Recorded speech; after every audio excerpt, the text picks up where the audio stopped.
찬양하며 나아가겠습니다.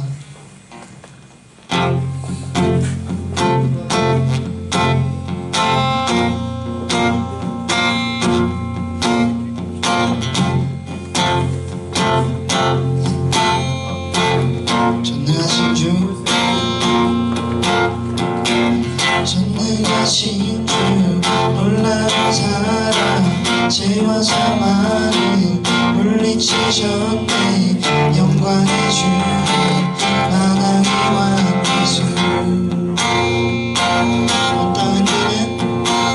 온 땅은 드는 주님의 위엄 고한 우리 주를 경배해. 영광의 주 만왕의 왕 예수.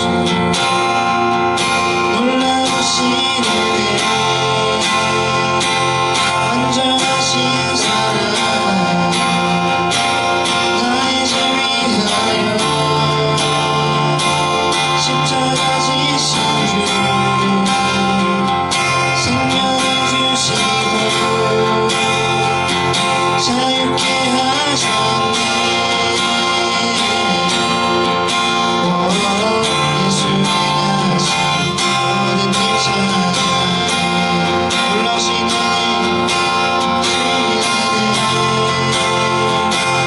완전하신 사랑 나의 죄 위하여 십자가 지신 주 생명을 주시고 자유케 하셨네. 예수의 나신 모든 일 찬양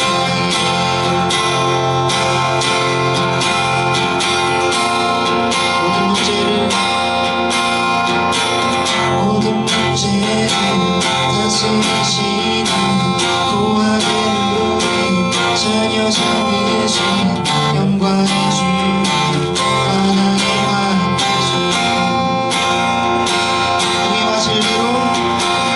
공의와 진리로 다스리시며 태양보다 더 밝게 빛나는 영광의 주 만왕의 왕 예수.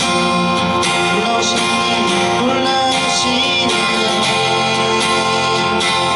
완전하신 사랑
준비되셨어요?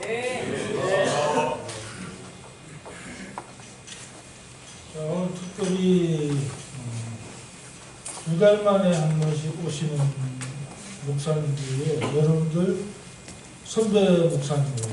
오탄약차 2015년도 오탄약차 군종으로 계셨던 분인데 이제 제대하고 원래 신학하셨던 분이니까 이제 교회 개척하고 하다가 여기 와서 2달에 한 번은 꼭 보고 싶다는 하나님의 음성을 듣고 가거라는 음성을 듣고 지금까지 계속 오시고 계신 분입니다. 주윤원 목사님 모시고 좀 설교할 텐데요.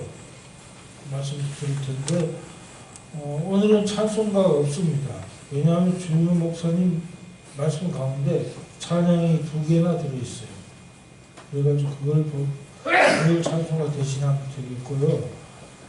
그리고 시작하고 난 다음에 제가 기도하고 내려가면 주윤원 목사님 끝까지 축도까지 마무리해 주실 겁니다. 그렇게 하시고 또 한 가지는 제가 늘 불가피한 가족 문제 때문에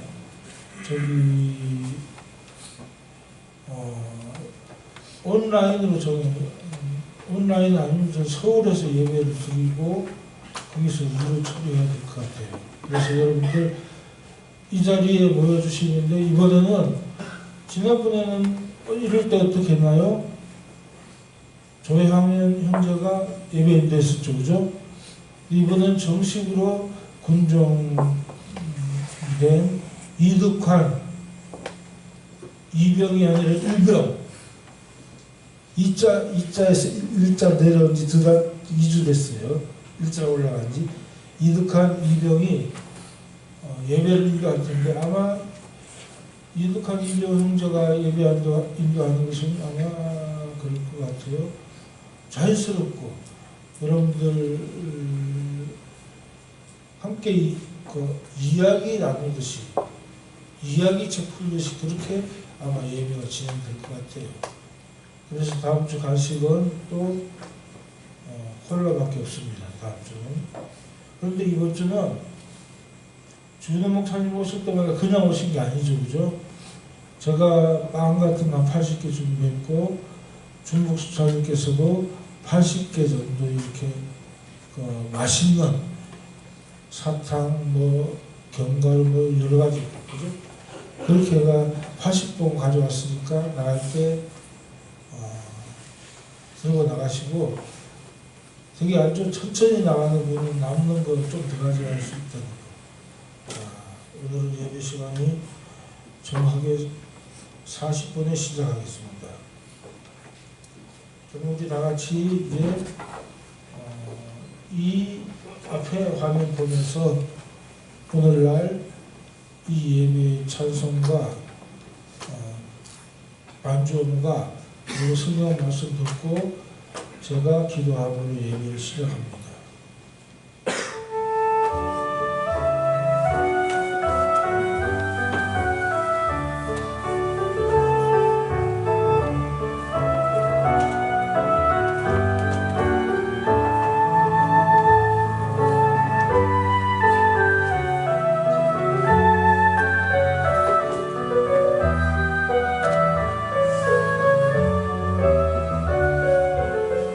신약성경 요한일서 5장 14절과 15절 말씀. 하나님 감사합니다. 아니구나.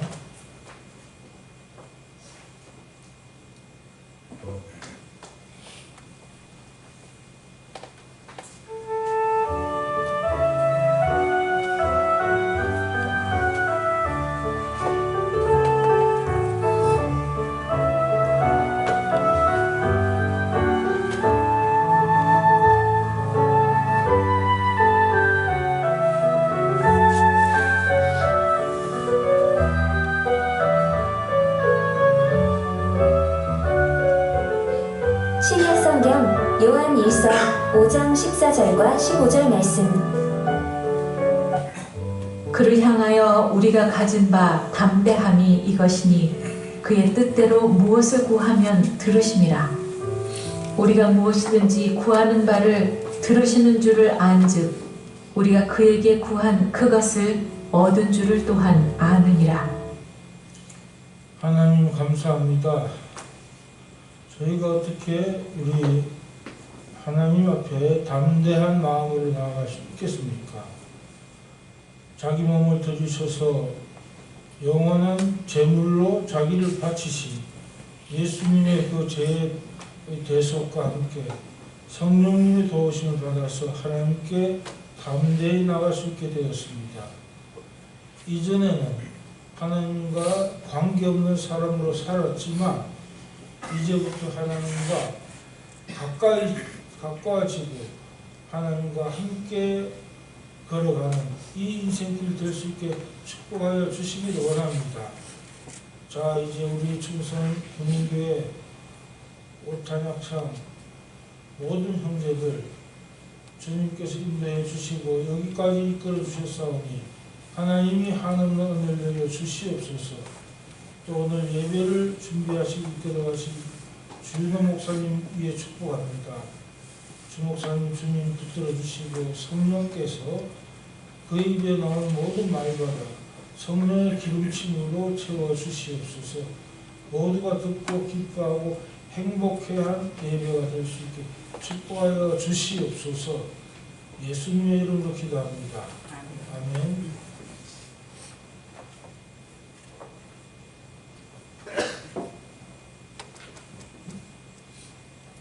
주윤호 목사님 소개 2달에 한 번씩 하니까 제가 준비 있지는 않겠습니다. 한번 참고해서 보세요. 현재는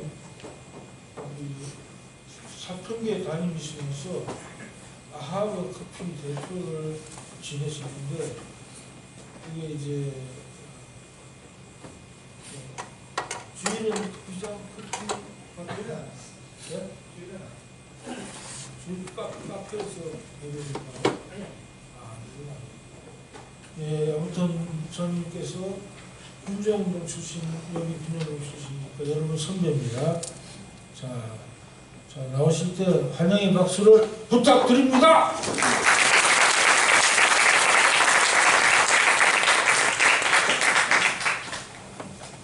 네, 감사합니다. 네. 여러분 다시 만나서 반갑습니다. 혹시 저 처음 보시는 분?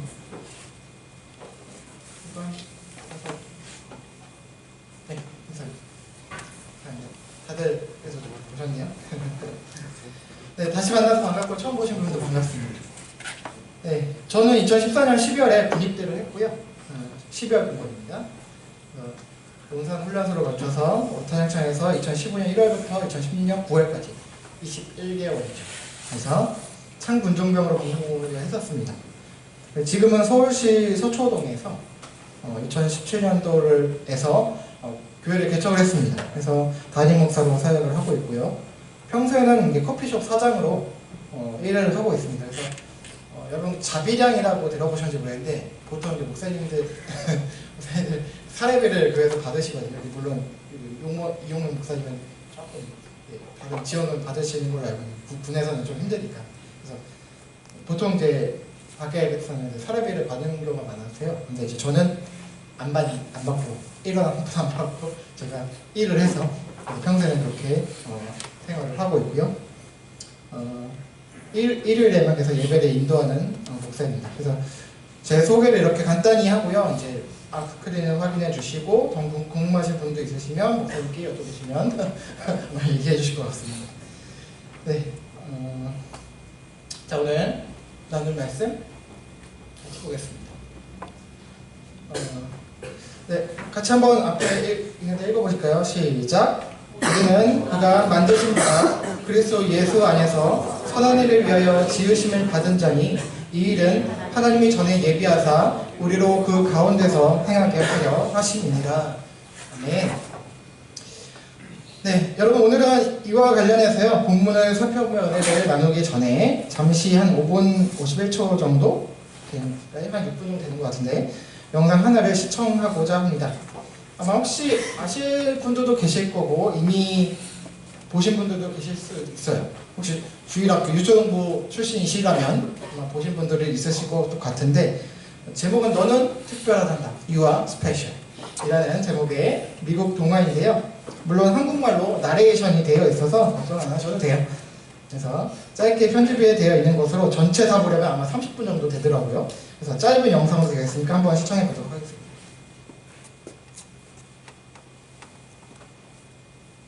네. 밑에 누르면 되나요? 영상 혹시 그쪽에서 틀어주세요.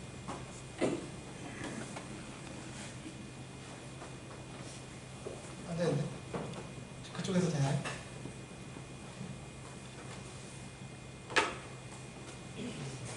안 나오나?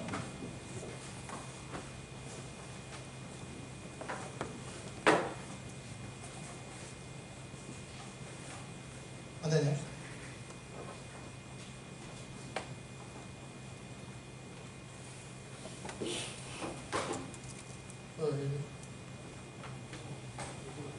저희 집에서도 안 되더라고요. 갑자기 업데이트가 됐는지 뭔가 문제.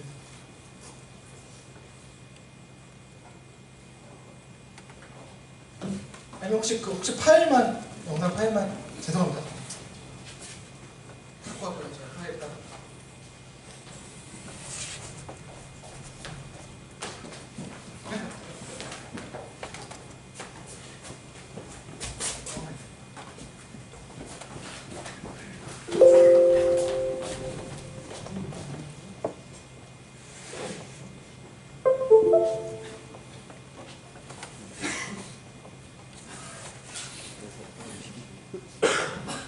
영상만 따로 찍어주시면 될 것 같습니다. PPT 올리지 마시고.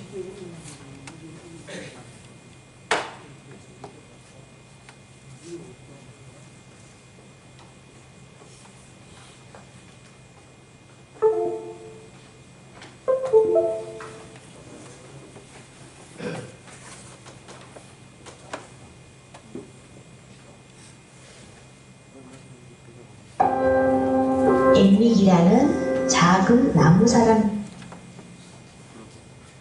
PPT를 내시고 따로 동영상만 틀어주시면 될 것 같아요. 약간 PPT 내리셨다가.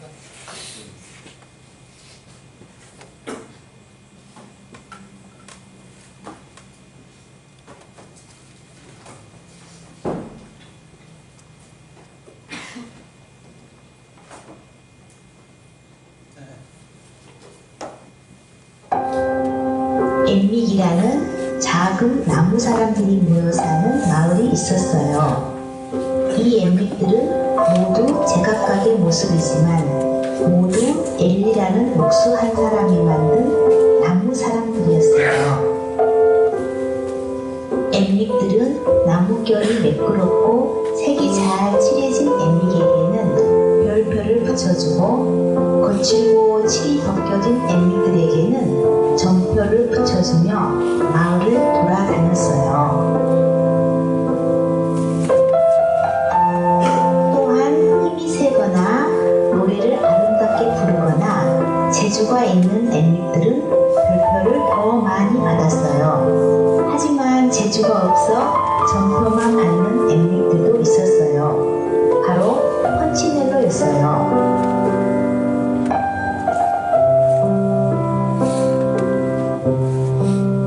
펀치넬로의 몸은 온통 점표로 붙여져서 밖에 나가기도 싫었어요. 어떤 엠믹은 점표가 많이 붙어있다고 그러므로 또 점표를 붙이기까지 하니 슬펐어요. 펀치넬로는 수군대는 엠믹들 때문에 속으로 생각했어요. 난 아무래도 좋은 나무 사람이 아닌가 봐. 그러던 어느 날 펀치넬로는 우연히 루시아라는 엠믹을 만났어요. 그런데 루시아는 별표도 점표도 아무것도 없는 그냥 깨끗한 나무였어요.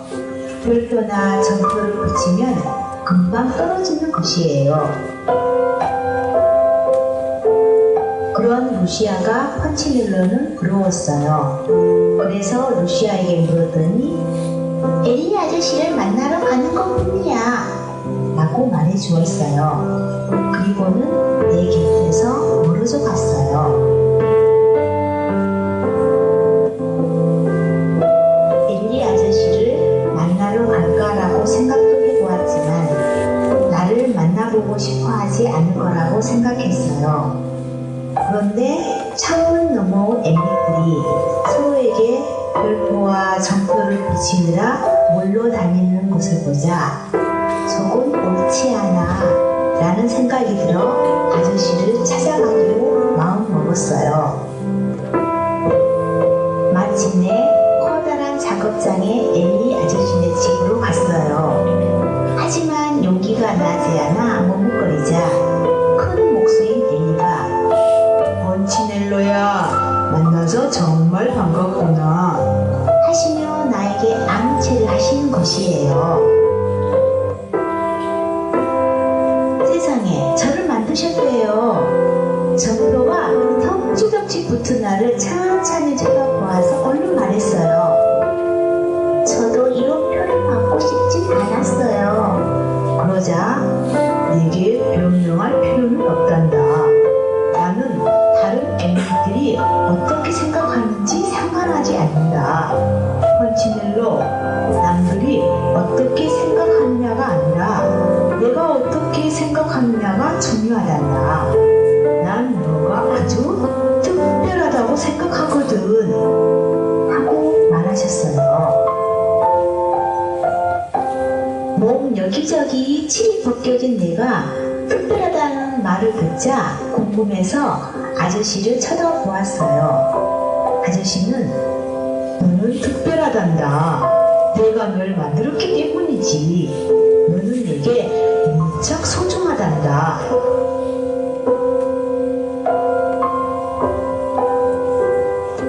날마다 나를 기다리고 있었다는 말을 들었을 때 정말 기뻤어요. 그리고는 내가 그 많은 표를 붙어있게 하기 때문에 붙고 그 표를 중요하게 생각할 때만 붙는다는 궁금증도 알려주셨어요.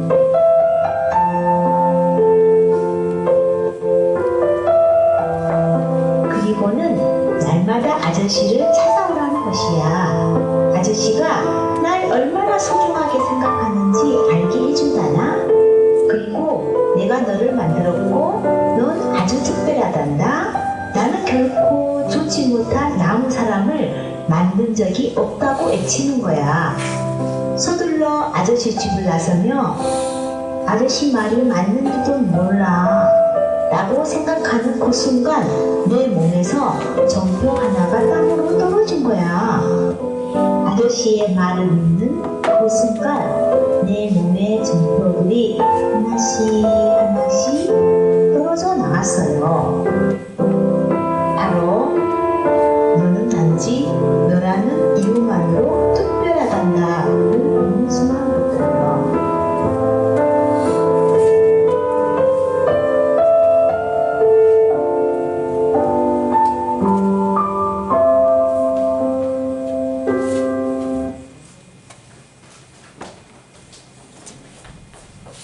잘 시청하셨습니까? 빨리 잘했어. 네.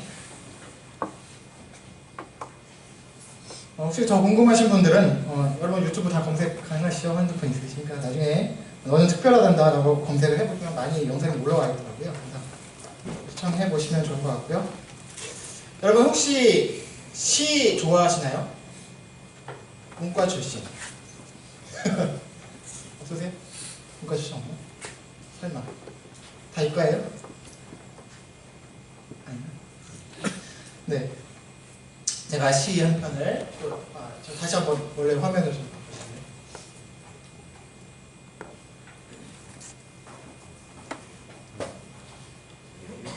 스크린 화면 원래 다시 F5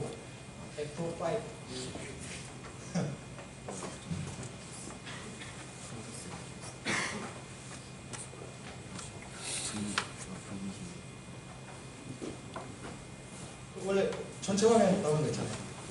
F5 이거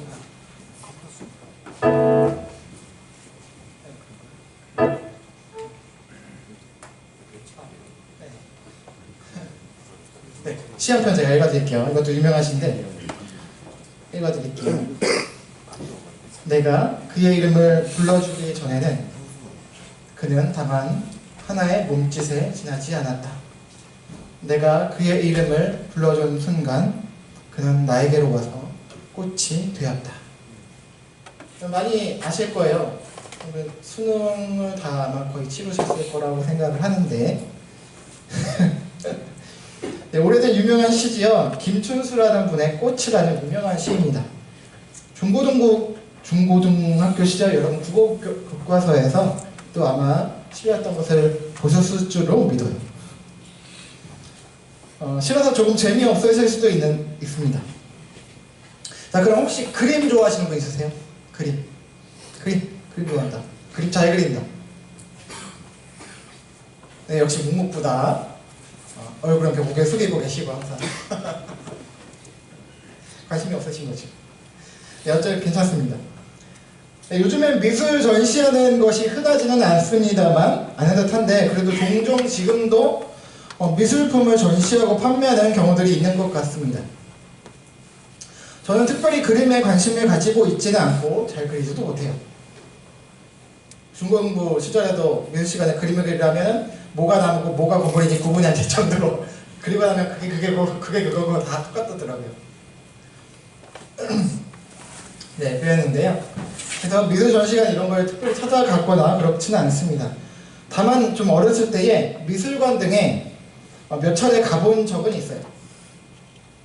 근데 그때마다 좀 이해가 안 가는 점이 좀 있었습니다. 그림들이나 작품들을 보면 이게 정말 그 유명한 화가의 작품이라고? 정말 그런 전문적인 그림이 맞나? 할 정도로 너무나 형편없어 보이는 그런 그림들이 종종 눈에 띄었기 때문입니다. 제가 보기에는 그냥 어린아이가 장난으로 그림이나 또는 낙서 정도로밖에 보이지 않았던 그런 그림이었기 때문이었어요. 이 정도는 나도 그리겠다 라고 하면서 생각될 정도로 보이는 그런 그림들이, 작품들이 많았다는 거예요. 종종 있었다는 겁니다. 그런데 그런 그림들이나 미술품들이 유명한 화가 및 작가의 작품이라고 하니 또 그렇게 비싼 값에 팔려나가는 것을 보니까 당시 저로서는 이해가 안 됐어요. 소위 기가 찼습니다. 여러분, 제가 갑자기 왜 시 한 편을 소개해드리고 그림이나 미술 작품 이야기를 해드리고 있는지 아시는지요? 조금 뜬금없어 보일지는 모르겠습니다만 오늘 본문과 관련이 있습니다. 오늘 본문을 다시 한번 읽어보도록 하겠습니다. 제가 한번 읽어볼게요. 우리는 그가 만드신 바라 그리스도 예수 안에서 선한 일을 위하여 지으심을 받은 자니 이 일은 하나님이 전에 예비하사 우리로 그 가운데서 행하게 하려 하심이니라. 아멘. 자, 여기 보시면요, 처음에 이렇게 말씀하고 있죠. 우리는 그가 어떤 사람이다? 앞에 보시면 그가 만드신 바라. 자, 만드셨다. 자, 우리는, 여러분은 하나님께서 만드신 피조물이다, 창조물이다 라는 것이죠.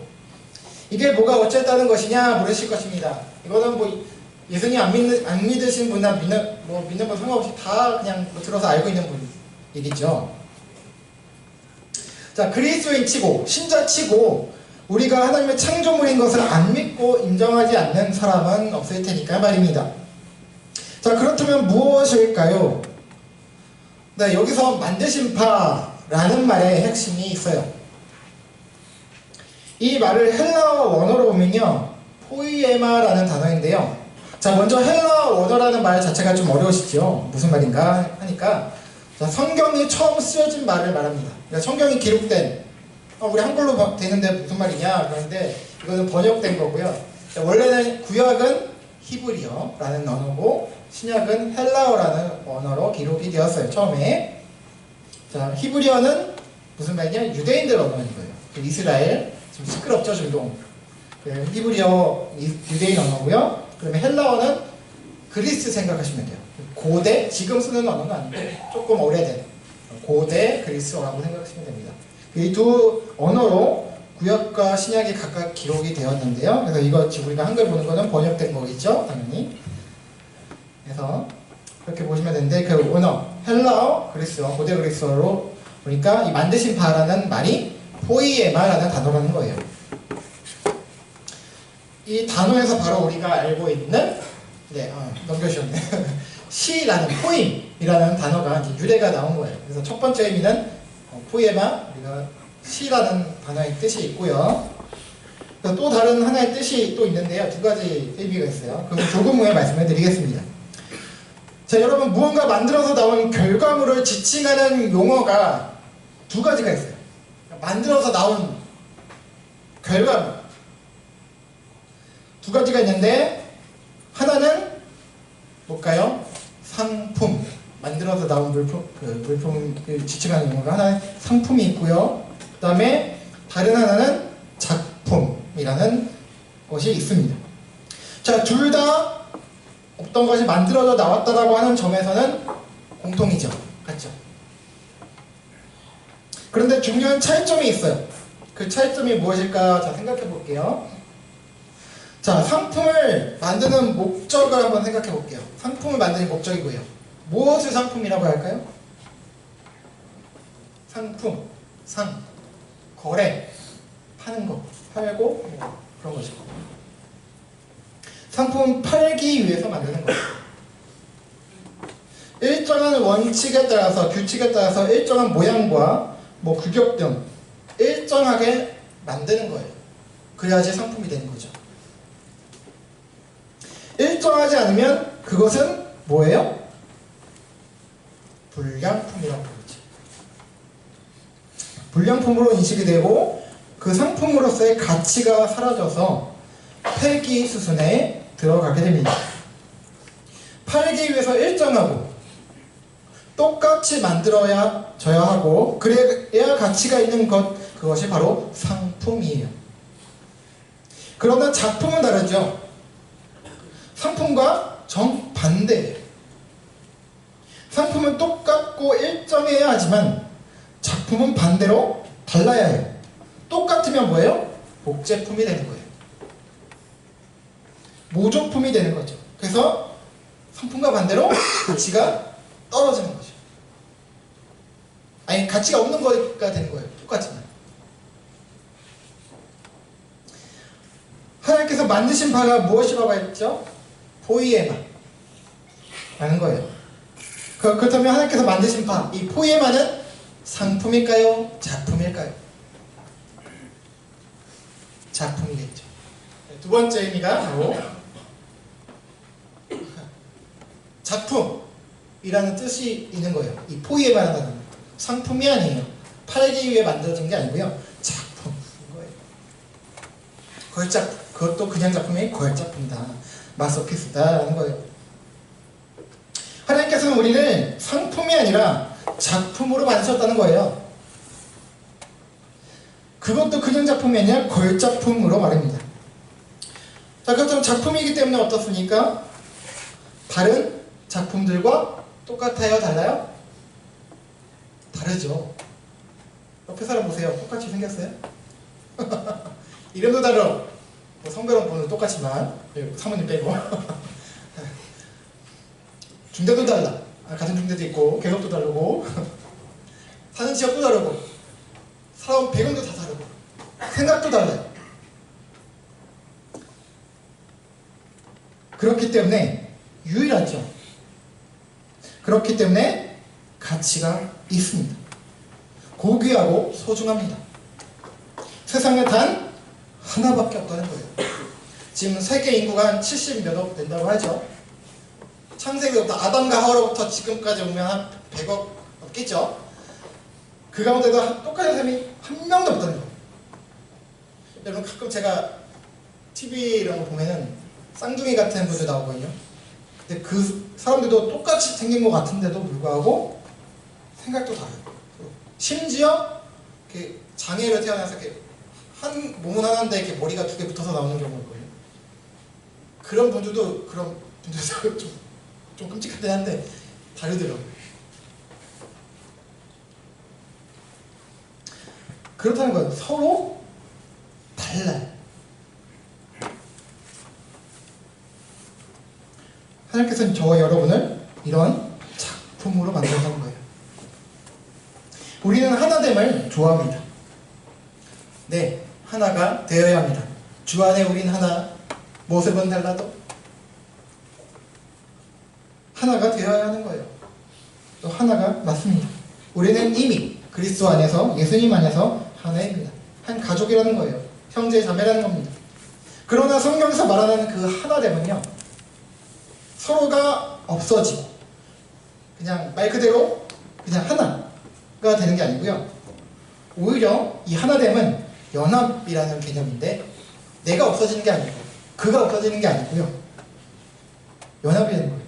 다르지만 하나, 한 울타리 안에 한 가족이 되는 거예요. 오히려 서로가 서로를 존중히 여기고 귀하게 여기는 그런 하나됨을 말하는 거예요. 회계론화가 아닙니다. 서로 생김새도 다르고 성격도 다르고 모든 것이 다릅니다. 우리 하나님께서는 우리를 그렇게 만드셨다는 거예요. 다르게 말입니다. 상품이 아니라 작품으로 귀하고 유일한 존재로 만드셨다는 것입니다. 그래서 여러분 한 분 한 분 모두 동서고금을 막론하고 이 세상에 단 하나뿐인 존재라는 겁니다. 그래서 너무나 가치 있고 소중합니다. 여러분 보석이나 이런 게 왜 귀해요? 희귀하기 때문에 귀한 거예요. 반짝반짝 빛나기도 하지만 희귀하기 때문에 그런 거예요. 희귀한 정도가 아니고 여러분은 하나밖에 없는 존재라는 거예요. 얼마나 소중하겠어요. 특별합니다. 사랑받을 만한 가치가 있는 존재들입니다. 자, 그런데 교회 안과 밖에서, 교회 안은 안 그랬으면 좋겠지만 세상이, 우리가 사람이기 때문에 또 가끔 그런 경우도 있는데, 밖에서 많은 사람들이 회계화를 원하죠. 특별히 군대에서는 회계화가 또 필요한 것 같기도 해요. 어느 정도 선에서는 명령에 따르고 다 착착착착 맞춰서 가요. 그런 좀 특수성은 있지만 어쨌든 회계화를 원합니다. 그러나 그것은 하나님의 마음과 뜻과는 거리가 멀다라는 거예요. 그들이 복음을 몰라서 그렇다는 겁니다. 물론 똑같아야 하는 것이 없는 것은 전혀 아니죠. 똑같아야 하는 건 있습니다. 뭘까요? 우리 그리스도인에게 똑같아야 하는 점, 같은 신앙을 가지고 있어야겠죠. 누군 예수 믿는데 나는 뭐 예수님을 뭐 안 믿는다, 그러면은 하나가 아니겠죠. 그리고 이 근거에서 같은 신앙 고백을 해야 되는 거예요. 신앙 고백. 교파와 교단이 다르더라도, 교파와 교단이 다를 수 있어요. 저는 장로교, 여러분 혹시 뭐 다른 교단일 수 있죠? 그렇죠? 장로교 안에서 되게 분파가 많거든요. 달라요. 조금씩 달라요. 그렇지만 같은 신앙을 가지고 있어요. 우리 목사님 여기 감리교시고 같은 신앙을 가지고 있는 거예요. 교단과 교단 다르지만 같은 신앙을 가지고 있지 않고 같은 신앙 고백을 하지 않는다면 그것은 그리스도인이 아니거나 사입이 이단일 것이죠. 그래서 우리는 교파나 교단마다 다소간 고백하는 방법이나 때가 다르긴 하지만 소위 사도신경 또는 사도신조라고 부르는 신앙 고백을 예배 때마다 합니다. 물론 이 근교에서는 안 하겠지만 우리는 밖에 나가서 교회에서 예배 때 보통 사도신경을 통해서 신앙 고백을 합니다. 그래서 많이 들어보셨을 거예요. 전능하사 천지를 만드신 하나님 아버지 내가 믿사오며, 이렇게 시작하는 옛날 버전인데 그렇게 고백을 합니다. 보통 같은 성경을 가지고 같은 하나님을 믿고 같은 신앙 고백을 해야 하지만 그 외에 있어서는 서로 다른 것이 잘못된 것이 아니라는 거예요. 오히려 다른 것이 우리를 작품으로 만드신 뜻과 부합하다는 것이죠. 그래서 고린도전서 12장 25절 다음에 보면 또 이렇게 말씀하고 있어요. 몸 가운데서 분쟁이 없고 오직 여러 지체가 서로 같이 돌보게 하셨느니라. 아멘. 자, 몸이 하나죠. 근데 지체가 여러 개 있는 거예요. 머리, 몸통, 팔, 다리, 얼굴에도 눈, 코, 입, 귀 다 있죠. 입에도 혀 있고 뭐 이빨 있고 다 있죠. 자, 고린도전서 12장은 교회와 은사에 대해서 말씀하고 있습니다만 여기서도 우리가 서로 다르다는 것을 말씀하고 있어요. 우리 몸에 서로 다른 지체들이 있습니다만 지체들이 있습니다만 그 지체들이 서로 싸우거나 오히려 그 다름으로 인해서 싸우지 않는다는 거, 분쟁하지 않는다는 거예요. 같이 붙어있다는 거죠. 서로 세워준다는 거예요. 오히려 서로 다 같으면 몸이 정상적으로 작동할 수가 없겠죠. 괴물이겠죠. 그러면 눈과 귀가 다르고 코와 입이 다릅니다. 생김각도 역할도 다릅니다. 그러나 모두가 다 필요한 거예요. 물론 코와 입은 호흡할 수 있다는 점에서는 공통점이 있죠. 코로도 숨 쉴 수 있고 입으로도 숨 쉴 수 있어요. 그래서 그런 공통점이 있습니다만 코로는 냄새를 맡는데 입으로는 냄새를 못 맡죠. 또한 입은 코처럼 또한 동일하게 숨 쉴 수 있지만 코가 못하는 역할 여러 가지를 수행하죠. 뭐죠? 말하는 것, 먹는 것. 그리고 또 하나 더 역할이 있는데 뭔지 아세요? 자, 입이 하는 역할, 먹는 거 말하는 거 말고 또 뭐가 있을까? 되게 좋은 거가 하나가 있어요. 되게 좋은 거. 여러분 춤 추세요? 자, 입이 춤을 추는데 무슨 춤입니까? 입맞춤. 자, 입이 춤을 춥니다. 입맞춤을 할 수 있습니다. 한숨 소리가 나는 것 같은데, 네, 어쨌든 그 입이 아니라 입술이라고 해야 되는지 모르겠지만, 자, 아무튼 그렇게 여러 가지 역할이 있죠. 자, 우리는 이렇게 서로가 같은 것을 공유하기도 하지만 그럼에도 서로 다르다는 거예요. 왜라고요? 포이에만 하나님께서 우리를 상품이 아니라 작품으로 만드셨기 때문입니다. 그래서 특별하고 가치가 있다는 거예요. 그럼 하나님께서 우리를 얼마나 가치 있게 여기시는지 더 보겠습니다. 시편 8편 4절 말씀 같이 한번 읽어보실게요. 시작. 사람이 무엇이기에 주께서 그를 생각하시며 인자가 무엇이기에 주께서 그를 돌보시나이까. 여러분, 우리는 아까 창조물이라고 했죠. 피조물이에요. 그런데 하나님께서 우리가 없으면 외로우실까? 우리가 없으면 뭐 안 되실까? 그런 분 아니시거든요. 하나님, 우리 이 세상에 그 아무것도 없어도 하나님께서는 자존자, 하나님 자신으로 만족하실 수 있는 분이세요. 근데 우리를 만드셨어요, 굳이. 근데 우리가 또 어땠어요? 하나님 거역했잖아요. 아담 하와가 범죄했잖아요. 저 같았으면 어땠을 거예요? 저 같으면 내가 만든 뭐 창조물이 살아 움직이고 내 뜻대로 살아야 되는데 거역하고 불복했어요. 훔싸고 없애버려, 죽여, 없애버려, 소멸시켜버려. 근데 어땠어요? 지금까지 살려주시죠. 구원하시고. 사람이 무엇인가? 피조물인 거예요. 피조물이 무엇이기에 하나님께서 아쉬운 것도 없으신데도 불구하고 주께서 그를, 저와 여러분을 생각하시는데, 인자가 사람 똑같은 말이에요. 무엇이기에 주께서 그를 돌보십니까? 여러분, 주 하나님께서 우리를, 여러분을 마음에 두시고 항상 생각하시며 돌봐주신다는 거예요. 근데 이뿐만이 아닙니다. 여러분, 또 질문 하나 드려볼게요. 여러분 중 혹시 좀 민감할 수 있는데 타투 하신 분 계세요? 문신 괜찮아요? 정죄하지 않아요? 타투 하신 분 있으면 손 들어보시겠죠? 전 목사님 사모님 자꾸 눈 감아주시고. 있으세요? 있으세요? 비밀? 네, 괜찮습니다. 타투 했다고 뭐 다 범죄자가 아니잖아요. 여러분, 제가 갑자기 또 타투 얘기를 여부를 물어봐서 좀 당황하셨을 수도 있어요. 자, 타투를 보통 안 좋게 보는 경우가 많은데, 또 더구나 우리 기독교에서는 그런 성향이 많고 그렇죠.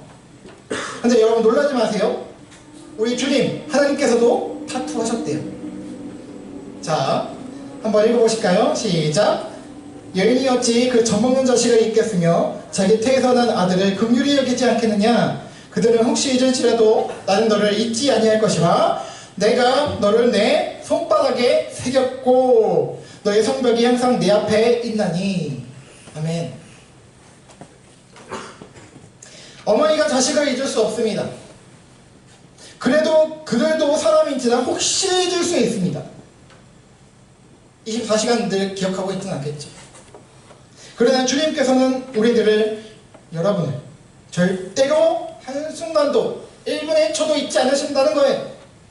그리고 뭐라고 하십니까? 16절에 내가 너를 내 손바닥에 새겼다 하는 거예요. 보세요. 제 말이 맞습니까? 틀립니까? 하나님께서 타투하셨죠? 손바닥에 우리를 새겨 넣으셨대요. 물론 저 우선 생각할 때 가슴도 아니고 팔뚝도 아니고 하필 손바닥에 새기셨을까? 라고 생각을 하지만 어쨌든 타투하신 건 맞지요. 여러분, 최근엔 덜하지만 사랑하는 연인이나 친구 등의 이름이나 그리고 이니셜 그리고 뭐 여러 기념일 등을 또 추억이 될 만한 것들을 새기는 타투 문화가 또 많아지고 있죠. 저는 뭐 그렇게 나쁘게 생각하지 않습니다. 자, 왜 새길까요? 기억하기 위해서입니다. 왜 기억하길 원합니까? 사랑하고 소중히 하기 때문이에요. 옛날에야 뭐 타투하면 뭐 조폭이나 사회 부적응자들의 상징으로 여겨졌지만 현대 와서는 그렇지 않은 경우가 대부분이라는 거죠. 대부분 좋은 의미들을 가지고 타투를 하고 있습니다. 여러분, 그러면 저는 타투 있을까요? 없을까요?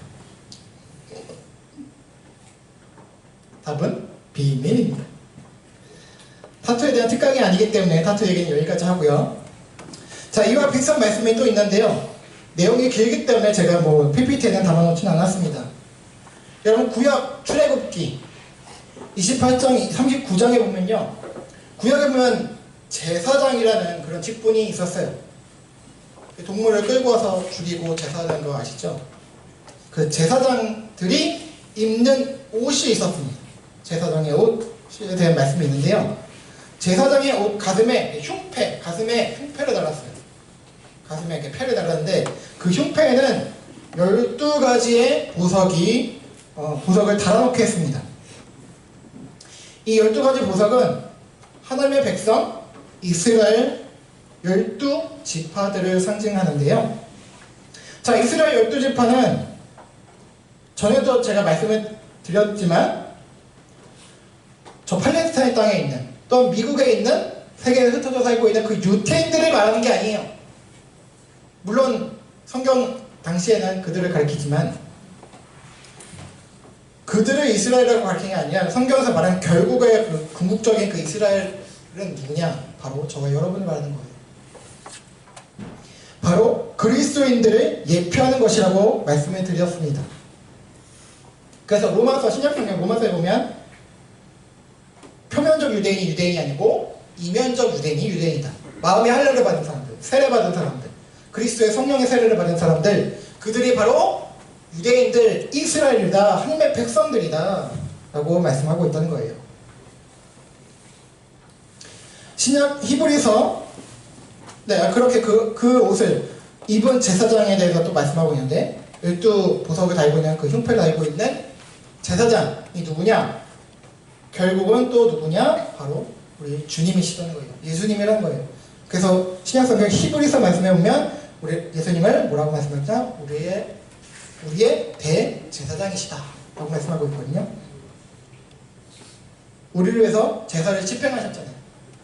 이렇게. 그리고 자신이 스스로 제물이 되셨어요.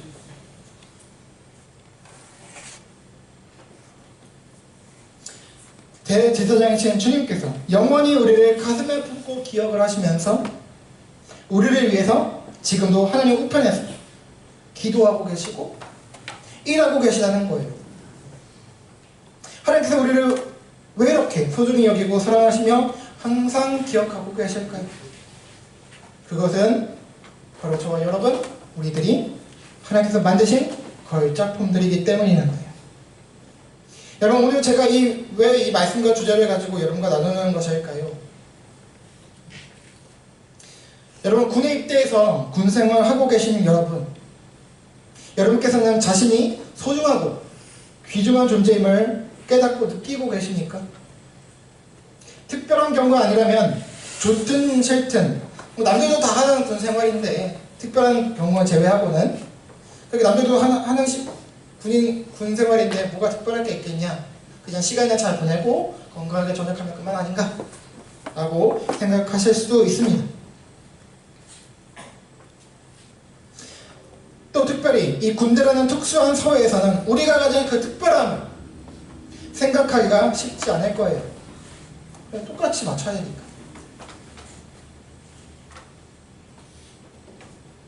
아니 어쩌면 현대 많은 그리스도인들이 청소년, 청년 세대들이 더 그런지도 모르겠습니다. 사회에 적응하고 살기 위해서는 아니 어쩌면 교회에서조차도 자신의 특수성을 주장하기엔 너무나 위험해진 공동체가 되지 않았나라고 조심스레 저는 생각을 합니다. 획일화가 강요되는 세상 속에 우리는 살고 있다는 거예요. 아무리 군생활이 비교적 편해지고 짧아지고 좋아졌다고 하더라도 군대는 군대입니다. 그래서 힘이 들죠. 이렇게 군생활을 하다 보면 가끔은 자신의 소중함과 자신이 얼마나 가치 있는 존재인지 잊어버릴 때가, 모를 때가 많다는 거예요. 그냥 소모되는 존재인 듯 여겨지고 그냥 잘 버텨서 시간만 흐르면 전역한다라고 생각하면서 지금의 자신의 삶과 존재의 의미를 상실할 때가 많다는 거죠. 그러면서 주위에서도 점차 여러분이 너무나 당연한 존재처럼 인식되기도 합니다. 여러분 군 입대 처음이 당연히 처음이겠죠? 군 입대 하실 때 주변 사람들 반응 어떠셨어요? 기억나세요? 저는 제가 군대 입대할 때 훈련소까지 가족들이 뭐 다는 아니지만 따라왔었거든요. 그 전에 입대한다고 하니까 이제 어땠습니까? 가족들이 걱정을 많이 하죠. 아이고 우리 소중한 이쁜 아들, 우리 동생, 뭐 형 오빠 군대 가서 얼마나 힘들까? 조심해서 잘 갔다 와. 울기도 하고요. 근데 시간이 지나니까 어때요? 여전히 그러던가요? 휴가 나와서 계속 반겨주던가요, 여러분? 조금만 시간이 지나면 첫 번째 휴가, 두 번째 휴가 때까지는 그래도 반겨줍니다. 근데 그 이후에 휴가 나면 어떨까요? 너 또 벌써 나왔어? 또 나왔어? 하면서 식상해하는 경우들이 많다는 거예요. 뭐 그들을 뭐 나쁘다고 하는 건 아닙니다. 또 밖에서 느끼는 시간이랑 또 안에서 느끼는 시간이 다르기 때문에. 더욱 요즘엔 여러분이 아마 개인폰 사용도 가능해지셨고 부대에서도 충분히 일과시간 끝나면 폰 사용이 가능해지셨으니까 영상도 많이 보실 거예요. 뭐 뉴스도 보실 수도 있고. 가끔 제가 뭐 언론 기사 등을 접하다 보면 요즘엔 좀 덜한 것 같은데 그래도 여기는 좀 덜한 것 같죠? 강원도 이런데 뭐 저쪽 시골 이런데 가면은 주변 상인들, 부대 근처 상인들 이제 외박 나오고 휴가 나가잖아요. 그럼 군인들밖에 뭐 자기 고객이 없는 거. 그러니까 막 좀 함부로 대하고 뭐 그런 경우들이 가끔 뉴스에서 보도가 되는데 그런 거 볼 때마다 제가 그냥 화딱지가 나가지고 제대로 대접을 안 해주고 있다는 거예요. 귀하게 여기지 않는다는 거죠. 그냥 자기들 이익에 도구로 여긴다는 거예요.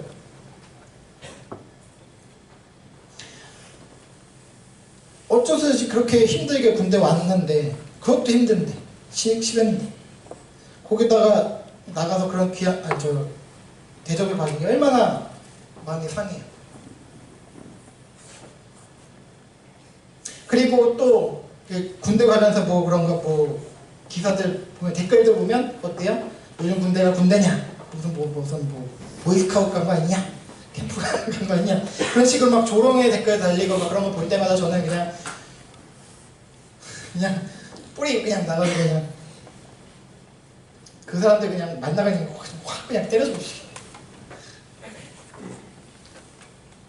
꼭 군생활 제대로 안 한 것들이 말이야. 아니면 아직 군대 안 간 사람들이 말이야. 그런 얘기를 한다는 거예요. 어쨌든 군인들 그런 대접 받고 있다는 거예요. 여러분 미국 같은 거 보세요. 군인들만 뭐 왔다 하면 그냥 다 대접들 뭐 공짜도 주고 아주 막 그렇게 하는 거예요. 존경하잖아요. 물론 그들은 이제 선택이니까 그런 좀 대우를 받기도 하겠지만 여러분도 그런 대접을 받을 만한 충분한 자격이 있다는 거예요. 근데 그렇지 않다는 거죠. 많은 경우.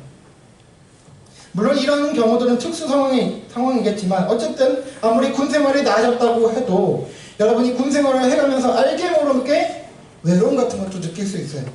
허전함이 있으실 것입니다. 그저 수많은 젊은 군인들 중 한 명의 장병에 불과한 것처럼 말입니다. 그러나 그것이 맞다는 거예요? 아니라는 거예요? 아니라는 거죠. 아니, 이것은 저의 말이 아니라 바로 하나님 우리 아버지의 말씀이라는 것입니다. 여러분이 이 세상에 단 하나뿐인 포이에만 하나님의 걸작품들이라는 거예요. 그 무엇과도 소중하고 가치 있는 하나님의 소유, 하나님의 자녀들이라는 사실 꼭 잊지 마시기를 바랍니다. 아무도 내 편이 없고 내가 별 가치 없는 그런 그저 한 명의 장병일 뿐이라고 느껴질 때에, 마음이 허전해질 때에 절대 그렇지 않다고 말씀하고 여러분을 지켜보시는 분이 계시다는 사실을 잊지 마시기 바랍니다. 이것은 꼭 군인일 때만 그런 것이 아니에요. 언제 어디서든 여러분이 잘났든 못났든 전역하고 후라도 언제 어디서든 무슨 일이라고 어떤 상태에 있든지 내가 약할 때나 강할 때나 변함없이 변함없는 세상에 단 하나뿐인 하나님의 걸작품들이라는 사실 잊지 마시기 바랍니다. 아멘. 여러분, 제가 아는 CCM 가수 중에 조금 나이는 있으신데 지금 목사님이 되신 걸로 알아요. 좀 오래전에 그 하덕규라는 분이 계신데요. 모르시겠죠? 자, 그분이 이제 CCM 가수거든요. 근데 이제 그분이 부른 노래 중에 누구도 외딴 섬이 아니오라는 곡이 있습니다. 그 가사 중 일부를 잠시 소개해드리고자 합니다. 그 누구도 외딴 섬이 아니오, 저 막막한 바다에 뿌려진 파편들처럼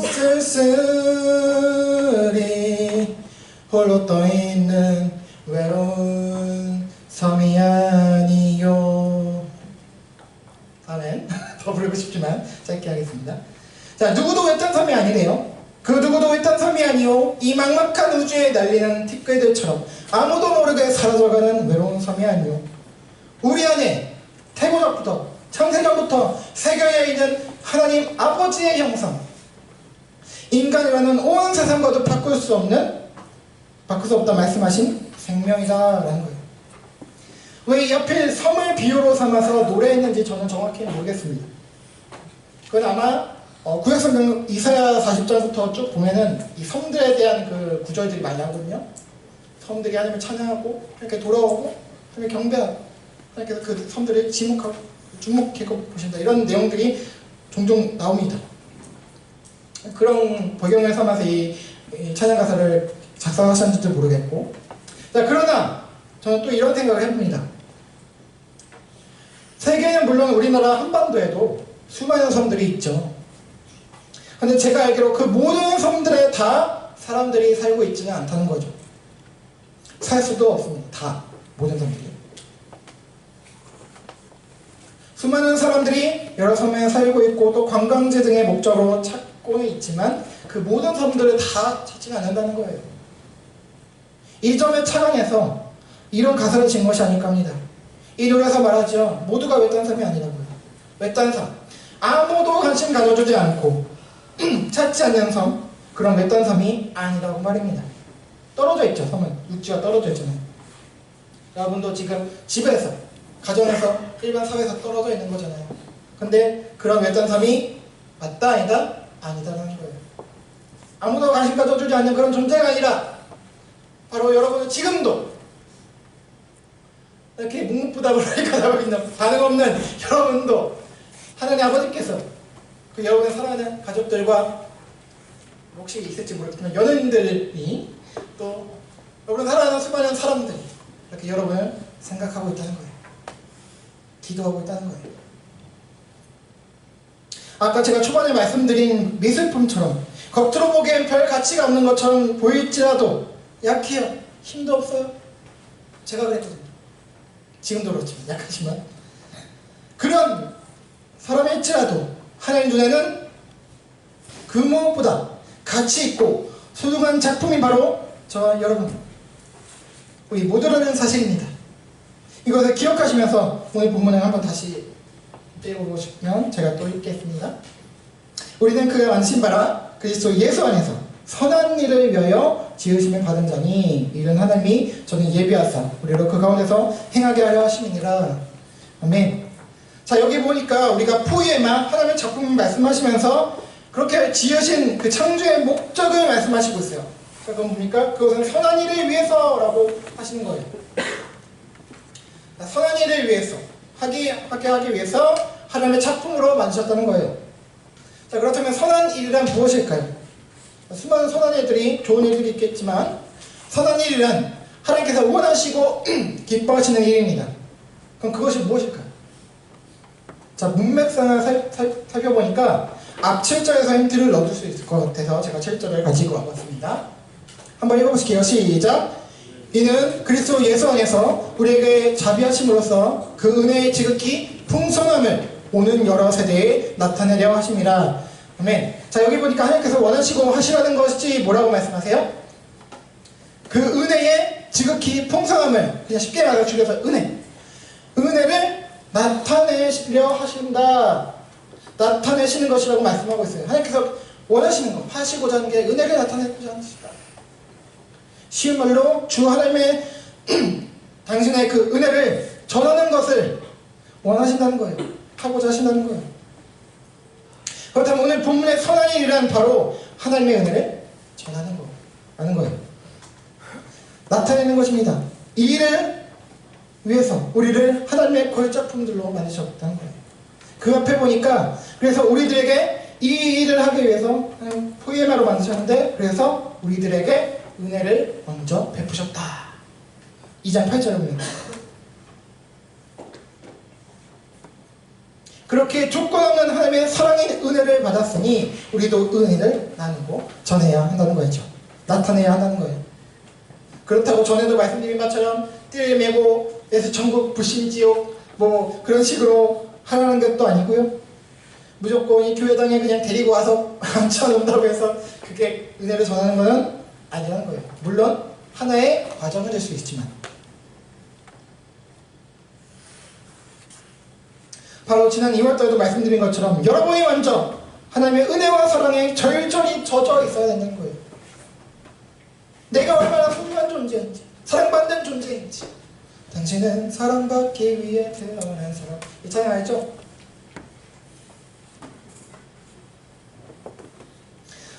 세상에 단 하나뿐인 유일한 존재 하나님의 걸작품이라는 사실을 너무나 가치 있고 우주를 다 줘도 바꿀 수 없는 하나님께서 귀하게 여기시고 항상 기억하신 존재임을 기억을 할 때에 우리는 하나님의 은혜와 사랑에 절절하게 젖어질 수밖에 없습니다. 아니 젖어들지 않고는 못 빼기가 되는 거예요. 그러면 어떻게 됩니까? 교만해질까요? 하나님께서 나 이런 존재야 나 이런 사람이야 그거 아니에요. 그런 사람이 있으면 그건 하나님 사람이 제대로 모르는 거예요. 겸손하게 돼요. 나 같은 자를 하나님께서 사랑해 주셨는데 나를 같은 자를 하나님께서 이렇게 해주셨는데 겸손할 수밖에 없어요. 주변 사람들의 소중히 여기고 감사하게 됩니다. 사랑하게 됩니다. 형제 자매들을 이웃들을 사랑하게 됩니다. 옆에 있는 형제들 뭐 선임이십니까 후임이십니까 사랑하게 되는 거예요. 하나님의 사랑을 알면은 챙겨주게 되고요 섬기게 되는 거예요.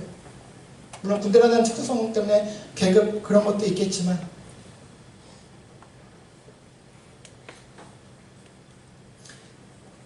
결국 그렇게 될 때 저희 여러분은 모두 하나님의 걸작품들로서 선한 일을 감당하게 됩니다. 그런데 여러분 여기서 우리는 또 알게 모르게 불편한 생각을 가질 수가 있어요. 왜냐하면 이런 것 때문이에요. 우리를 하나님의 선한 일을 하게 하기 위해서 걸작품들을 만드셨다라고 하는 말은 결국 이런 말 아닌가? 우리를 일시키시려고 지으셨다는 말 아닌가? 우리를 어떤 노예나 종으로 부려먹기 위해서 그렇게 만드시는 것이 아닌가라는 생각이 들 수가 있죠. 근데 그런 것은 아니라는 거예요. 목이 또 쉬고 있는데 하나님께서 우리의 성과나 업적으로 대우하시는 분도 아니라는 거죠. 우리를 종으로 부려먹으시려고 하신 분이 아니라는 거예요. 이것은 은혜라는 말 속에 그 의미가 이미 들어가 있는데요. 더하여 성경은 우리의 정체를 이렇게 말씀하고 있습니다. 마지막으로 우리 갈라디아서 4장 6절 실제 한번 읽어보실게요. 시작. 너희가 아들임으로 하나님이 그 아들의 영을 우리 마음 가운데 보내사 아빠 아버지라 부르게 하셨느니라. 그러므로 내가 이후로는 종이 아니요 아들이니 아들이면 하나님으로 말미암아 유업을 받을 자니라. 우리를 종이 아닌데요 아들로 삼으셨대요. 죄송합니다. 여러분이 반응을 너무 안 해주시니까 제가 보기 쉽잖아요. 좀 도와주셔야지. 자, 종은 주인의 명령에 따라야 합니다. 그렇지 않으면 매를 맞든지 쫓겨나든지 죽임을 당하든지 하나겠죠. 그러나 자녀들은 다릅니다. 명령과 복종의 관계가 아니라 사랑의 관계입니다. 연약하고 부족해도 충분히 받아들여지는 존재가 바로 자녀들이라는 거예요. 저와 여러분이 바로 그런 하나님의 자녀들이라는 것입니다. 물론 우리가 하나님 예수님을 주님이라 하고 우리 모두를 주님의 종이라고 부르기도 하지만 이 주종관계는 비인격적 관계가 아니에요. 주님을 따르고 소속되어 있다는 의미이지 하나님께서 우리를 노예처럼 부려먹고 소진시키신다는 의미가 아니라는 거예요. 여러분 잊지 마십시오. 저와 여러분은 언제나 사랑에 관심을 받는 하나님의 보혜마다 작품들이라는 거예요.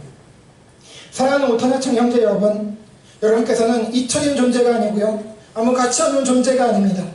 하나님께서 기억하고 귀하게 여기시는 그런 가치 있는 존재들임을 꼭 기억하시길 바라고요. 그래서 힘든 군생활 이겨나가시고 힘내시기를 바랍니다. 그러나 또한 그저 시간만 보내는 그런 군생활이 아니라 하나님의 은혜를 깊이 체험하시고 느끼시는 그런 귀한 시간이 되길 축복해드립니다. 하나님의 귀한 걸작품들로서 주변의 다른 군정병 형제들을 위로하고 사랑하며 소중히 여기는 가운데 여러분과 함께 옆에 앉아있는 앞뒤에 앉아있는 지금 그 형제들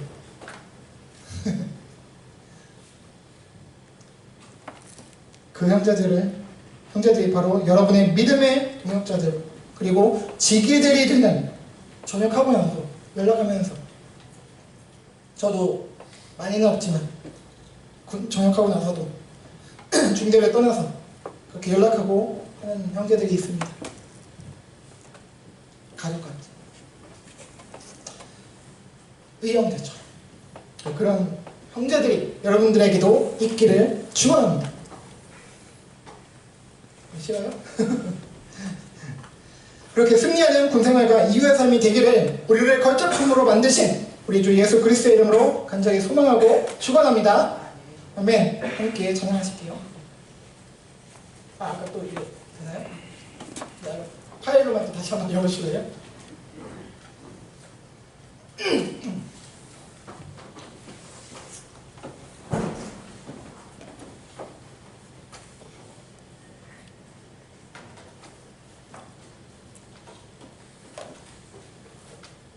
표정을 내려주시고 따로 눌러주시면 됩니다.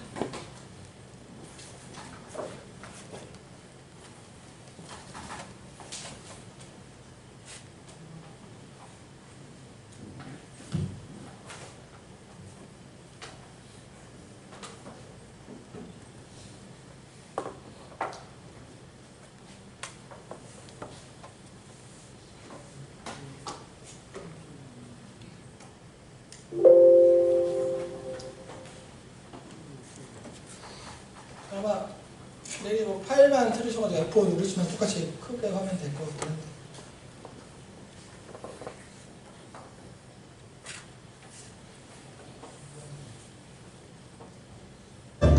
그래서 당신은 매우 가치가 있는 사람이고 당신 매우 소중한 사람이에요.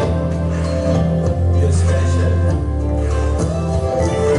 하늘의 별들처럼 해변의 수많은 노래처럼 내 모습 찾다 느껴질 때 이 노래를 불러봐요. 손끝에 지문처럼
네, 제가 기도하겠습니다. 하나님 아버지 감사합니다. 하나님 부족한 종을 통해서 하나님 은혜의 말씀 전케 하시고 또 나누게 하시니 감사합니다.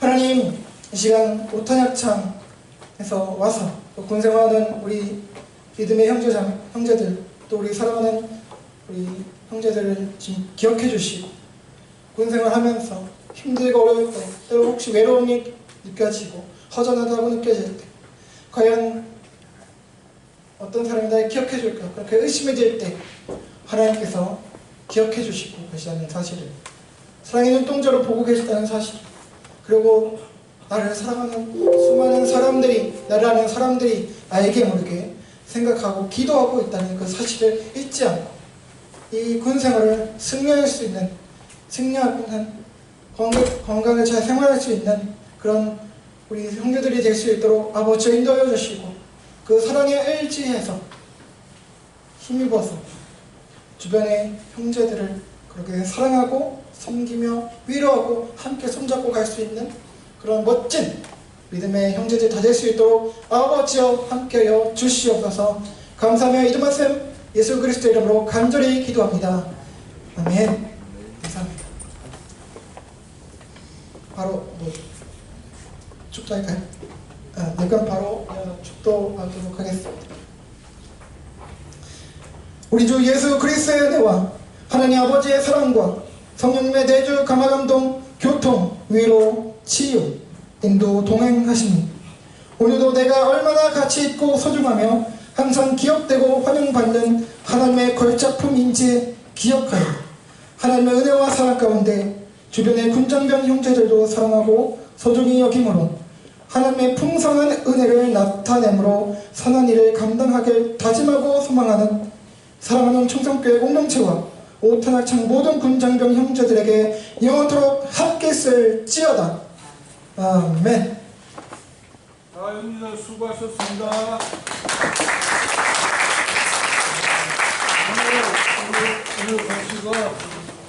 오늘 간식은 주 목사님이 싼 과자가 사탕도 있을 거고 이렇게 굉장히 공주 하나씩 가져가시고 빵도 하나씩 가져가시고 정주수 하나씩 가져가시고 그리고 다음 주는 우리 이덕한 형제 새로 분종된 이덕한 형제께서 여러분들과 딱딱한 예배가 아니라 부드럽고 서로 이렇게 나눌 수 있는 예배를 준비하는 것 같아요. 다음 주에도 많이 참석해 주시고 그 다음 주는 제가 참석합니다. 자, 동지들 오늘 긴 시간 동안 말씀 잘 들어주셔서 감사합니다. 박수!